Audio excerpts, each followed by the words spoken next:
The endless ribbon of asphalt, shimmering under the merciless Arizona sun, had always held a certain allure, a promise of freedom stretching from Chicago to the Golden Coast. For Sarah and Mark Jensen, that promise hummed beneath the tires of their trusty, if slightly battered, 1979 Ford F-150.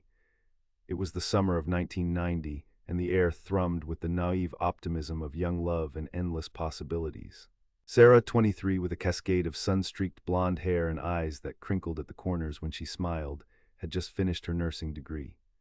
Mark, 24, a strapping young man with a laugh that filled every room and a practical mind honed by years of working on his father's farm in rural Iowa, was set to start an apprenticeship as an auto mechanic in San Diego. This trip, this legendary traverse of Route 66, was their last grand adventure before settling into the practicalities of adult life. They were engaged, their simple silver bands gleaming on their fingers, a quiet testament to a future they'd mapped out under starry Midwestern skies. They'd left Iowa 3 weeks prior, making good time, stopping at every kitschy diner and roadside attraction, collecting memories like cheap postcards. Their conversations were light, punctuated by Mark's off-key renditions of Garth Brooks songs and Sarah's patient reminders to stay hydrated. They called their parents every few days from payphones, long, crackly calls that always ended with promises to be careful and updates on their progress. Their last call had been from Holbrook, Arizona, 2 days before, a quick check-in with Sarah's mother, Martha. Sarah had sounded excited, talking about the painted desert and the petrified forest, gushing about the sheer scale of the landscape. They were heading for Flagstaff, planning to spend a night there before pushing on to California. "Just one more stop, babe," Mark had said, pulling off the main stretch of Route 66 onto a gravel service road, little more than a dusty track that wound away into the scrubland, promising a vista that a local diner waitress had sworn was the best sunset spot this side of the Grand Canyon. It was late afternoon, the sun already dipping low, casting long, distorted shadows of saguaro cacti across the desert floor. The air, hot and dry, was still, broken only by the chirping of cicadas and the distant drone of an unseen vehicle on the highway. They'd unpacked a cooler, setting out sandwiches and sodas on the tailgate of the F-150. Sarah had her trusty Canon M1 camera out, snapping photos of Mark against the fiery backdrop of the setting sun, of the ancient, gnarled junipers, and then a series of selfies, their faces beaming with uncomplicated joy. "This is it, Mark," she'd murmured, leaning her head on his shoulder, watching the sky bleed from orange to purple. "This is what we'll tell our grandkids about. They never made it to Flagstaff, and they certainly never called their parents from there." The first signs of alarm trickled in, insidious and slow, like sand through an hourglass. Martha Jensen, Sarah's mother, initially dismissed the missed call. "They're probably just enjoying themselves," she'd told her husband, George, a knot of unease already tightening in her stomach. "Cell phones aren't exactly common out there yet, are they?" But as another day passed, then too, the unease morphed into a cold dread. Martha knew her daughter. Sarah was meticulous, considerate. She wouldn't just vanish, not without a word. On the third day, Martha called the Flagstaff Police Department. The dispatcher, polite but clearly overwhelmed, took down the information. "Couple on a road trip, ma'am. Happens a lot. They probably just decided to take a detour." No foul play indicated. The words were meant to be reassuring, but they felt like a dismissal. George, a man of quiet strength, made his own calls, tracing their last known location to Holbrook. He contacted the Coconino County Sheriff's Department, reiterating their concern, emphasizing that this was entirely out of character for Mark and Sarah. Detective Robert Miller was a man forged by the Arizona desert. His face was a road map of sun creases and weariness, his eyes holding the haunted depth of someone who had seen too much.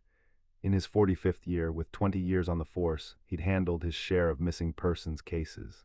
Most ended with the runaway returning, an unfortunate accident, or in the worst cases, a body. The Jensen case, however, was different. No sign, no trace, just a void. He started with the obvious. Checking motels, gas stations, diners along Route 66 between Holbrook and Flagstaff.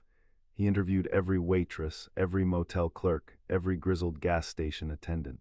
A few remembered a young couple in a beat-up Ford pickup, but the descriptions were vague, easily interchangeable with any number of young adventurers traversing the historic highway. He put out an all-points bulletin, circulated photos of Sarah and Mark, their smiling faces plastered on flyers that quickly faded under the unrelenting sun.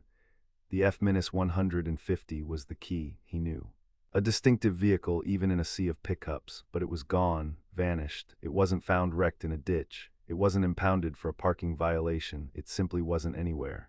Miller ordered aerial searches, though with limited resources and the vast, undulating expanse of the Arizona desert, it was like looking for a needle in a haystack made of rocks and scrub brush. Foot patrols were deployed, volunteers from the community, all eager to help, combing sections of the old highway and its periphery. They found discarded beer cans, sun-bleached plastic, a deflated tire, but nothing connected to the Jensens. The families arrived in Flagstaff a week after the disappearance. Martha and George, accompanied by Mark's parents, Susan and David. The initial hope had curdled into a palpable grief. Martha clutched a worn photograph of Sarah, her daughter's face beaming, frozen in time. Susan, Mark's mother, was a woman whose grief manifested as a quiet, relentless determination. They haunted Miller's office, polite but insistent, bringing fresh-baked cookies, cups of lukewarm coffee, anything to make themselves indispensable, anything to keep the case alive. Miller respected their tenacity, even as he felt the crushing weight of their unspoken pleas. He spent hours explaining the limitations. No cell phone records, no credit card trails. They'd been mostly paying in cash for small purchases, no witnesses to a struggle. Just an absence, a void where two vibrant lives should have been. The lead detective felt the case slowly turning cold, the investigative trails drying up like desert rivers. The local papers, initially full of their smiling faces, gradually reduced their coverage, moving on to local scandals and smaller, more solvable crimes. The community, too, felt the ripple effect. Whispers followed the Jensen parents as they walked the streets of Flagstaff, putting up new flyers, their faces etched with a sorrow that aged them visibly. Some offered prayers, others averted their eyes, uncomfortable with the lingering tragedy. The desert, once a symbol of adventure, now loomed as a silent, indifferent tomb. The case became one of those local legends, a campfire story whispered on moonless nights, the young couple swallowed whole by the vast, unfeeling landscape. Years passed, the photos on Miller's board faded, then were replaced by newer, more urgent cases. Martha and George Jensen never moved on. They sold their house in Iowa, moving to a small apartment in Flagstaff, needing to be close, needing to breathe the same air, however thin, that their daughter might have. They funded private investigators, chasing every lead, every psychic's vision, every anonymous tip, each one leading to nothing but more heartache and debt. Mark's parents, Susan and David, returned to Iowa, unable to bear the constant reminder, but their phone calls to the Jensens were a daily ritual, a shared weight of sorrow. Miller, now nearing retirement, still kept a file, albeit a thin one, tucked away in a drawer marked cold cases. Every anniversary of their disappearance, he'd pull it out, look at the youthful faces, and feel the familiar pang of failure. The desert held its secrets close. Then, 9 years after Mark and Sarah Jensen vanished, the desert finally yielded a piece of its grim puzzle. It was a Tuesday afternoon in early autumn, September 1999. A crew from the Arizona Department of Transportation was conducting a preliminary survey for a proposed bypass road, miles off the main drag of Route 66, deep within a particularly desolate and overlooked stretch of land. Their bulldozers and earth movers were pushing through thick scrub, reclaiming a landscape forgotten by time, when the lead foreman, a burly man named Frank Harris, saw something glinting in the sun, a faint reflection beneath a tangle of mesquite and juniper. He stopped the machinery, dismounted, and pushed his way through the brush. What he found sent a chill through him that had nothing to do with the crisp autumn air. It was a vehicle, rusted and derelict, almost completely swallowed by the encroaching vegetation. A faded blue, unmistakably a Ford F-150. Its tires were long gone, disintegrated into rubber dust, the wheels sunk into the compacted earth. The windshield was shattered, possibly from vandalism or the sheer pressure of 9 years of desert heat and cold. Frank radioed it in. Within hours, the area was swarming with Coconino County Sheriff's deputies. Detective Robert Miller, older now, his hair mostly gray, was among the first to arrive. He recognized the truck instantly. The 79 F-150, Mark Jensen's truck. His heart hammered in his chest, a mix of grim satisfaction and renewed dread. The search for a needle in a haystack was finally over, but the search for the meaning of that needle had just begun. The scene was cordoned off, a methodical investigation beginning. Forensics teams, much more advanced than those of 1990, meticulously processed the site. The truck was a time capsule, a silent witness to a tragedy. The bed was empty save for a spare tire rim and some discarded tools. The cab, however, held secrets. The door on the driver's side was slightly ajar, rusted open. Inside, dust and fine sand covered everything, a thick blanket muting the colors. A crumpled map of Arizona lay on the dashboard, brittle with age. Some cassette tapes, Garth Brooks, Alabama, a mixed tape with Sarah's neat handwriting were scattered on the floor, some cracked, others still in their cases. A half-eaten bag of stale potato chips, a souvenir keychain from a roadside attraction near Tucumcari, New Mexico. Personal items, but nothing definitive. No signs of a struggle immediately evident, no bloodstains, no bullet holes, and critically, agonizingly, no bodies. But then, as a forensic technician carefully vacuumed the sand from the passenger seat, something else emerged. Tucked deep beneath the seat, wedged tightly against the transmission tunnel, was a small, leather-bound journal. It was heavily faded, water-damaged in places, but undeniably a journal. And it wasn't Mark's, it wasn't Sarah's. Martha Jensen had confirmed it almost immediately, her voice trembling over the phone after Miller had described it. It was too small, too ornate, not Sarah's practical style, and definitely not Mark's. The journal was carefully extracted, preserved, and then brought to the forensics lab in Phoenix. It took days of painstaking work to separate the brittle, stuck-together pages. The handwriting inside was spidery, almost frantic in places, and completely unfamiliar. It wasn't a travel log or a diary. It was a series of bizarre, rambling entries, philosophical musings intertwined with disturbing observations about isolation, about the desert's indifference, about the fragility of human life. The dates within spanned several months in 1990, overlapping precisely with the Jensens' disappearance. One entry, dated just a day after the Jensens were last heard from, stood out, etched in dark, almost violent ink. They drove past, so full of light. Young, untainted, the desert will take them. It always does. This place, it hungers. I showed them a path, a shortcut to the sunset, a beautiful end for beautiful people.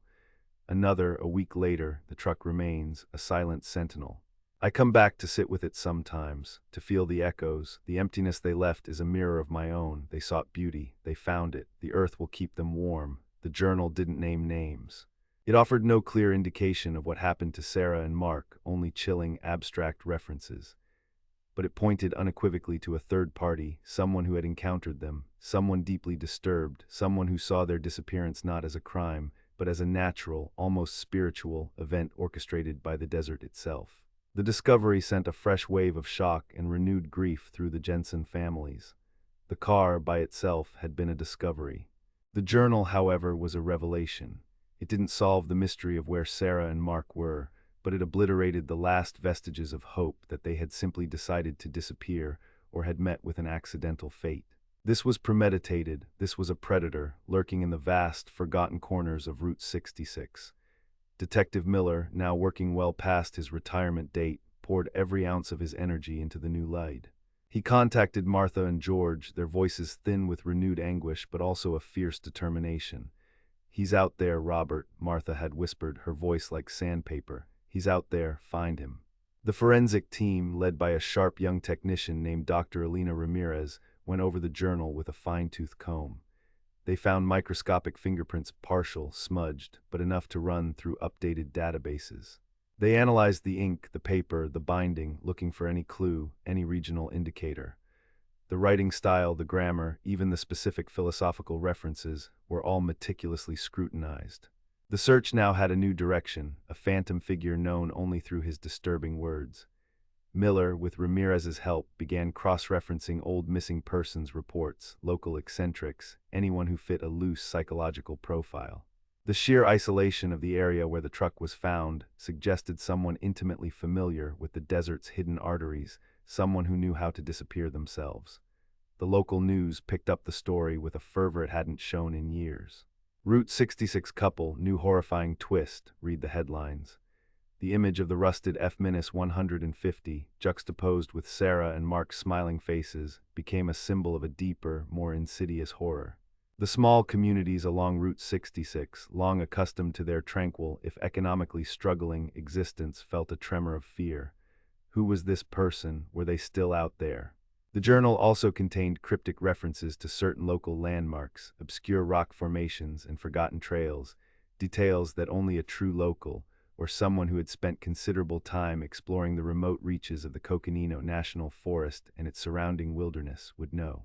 Miller and his team, guided by a new sense of purpose, began mapping these locations, hoping to find a pattern, a base of operations, or even another dark secret the desert held. The investigation became a race against time, not against the passage of years, but against the fleeting nature of memory and the vastness of the American Southwest. The author of the journal remained elusive, a ghost in the machine, a name unwritten. The fingerprints were too partial, too old, not in any existing criminal database. The search for Mark and Sarah Jensen had changed. It was no longer just about finding two missing people. It was about confronting a profound evil that had festered unseen for years, an evil that had used the very beauty and isolation of the Arizona desert as its accomplice. The families, 9 years older, 9 years heavier with sorrow, clung to this new, terrifying lead with a desperate grip. They wanted closure, yes, but more than that, they wanted justice, for Mark, for Sarah. Swallowed by the sun-baked earth, their story, now intertwined with the words of their captor, became a chilling testament to the darkness that can lurk in the most beautiful, forgotten corners of the world. The desert had finally spoken, but its message was a terrifying riddle, demanding an answer that remained, agonizingly, just out of reach. The this of their disappearance was no simple accident, but a premeditated, chilling act by a human predator, leaving behind only echoes and unsettling words. The long road of Route 66, once a symbol of freedom, now carried the heavy burden of their endless mystery.